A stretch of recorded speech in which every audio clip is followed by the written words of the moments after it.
Hello everyone, good morning. চলে এসেছি নতুন একটা ব্লগের সাথে। তো দেখতেই পাচ্ছ মেট্রো স্টেশনে আমি বসে আছি, তার কারণ হচ্ছে মেয়েকে আনতে যাচ্ছি।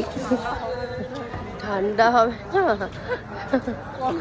সকাল 8টা বাজে, এইরকম ওয়েদার, মানে ভাবা যায় কি ঠান্ডাই না পড়েছে।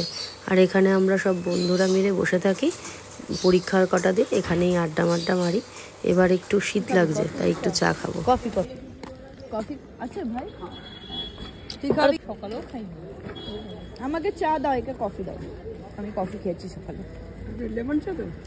হ্যাঁ, লেমন চাই দাও।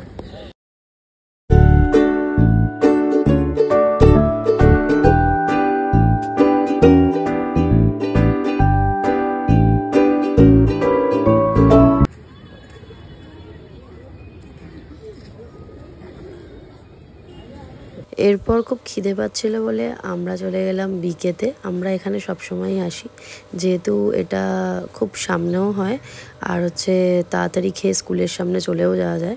তো আমরা সবসময় এটাই চুজ করি, খুব ভালো জায়গা। তো এখানে সবাই মিলে বসে পড়েছি, এবার আর কি খাবার আসার অপেক্ষায়। তো বলতে বলতে খাবার হাজির হয়ে গেছে, খাবার চলেও এসছে। এবার হচ্ছে খাবার পালা। আমরা দুজনেই খাচ্ছিলাম। আমার অপোজিটের যে বান্ধবী, ও আর কি খাবে না, কারণ ও বাড়ি থেকে ব্রেকফাস্ট করেই এসছে, তাই ও বললো খাবে না।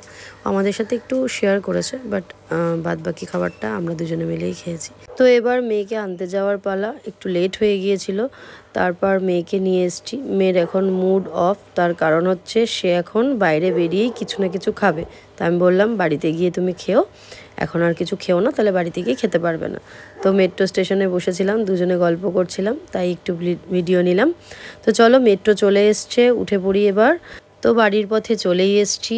মেয়ে এটাতে চড়ে ভীষণ খুশি, খুব ভালোবাসেও। তো আজকের ব্লগটা ছিল এই পর্যন্ত। ভালো লাগলে like, comment, share and subscribe.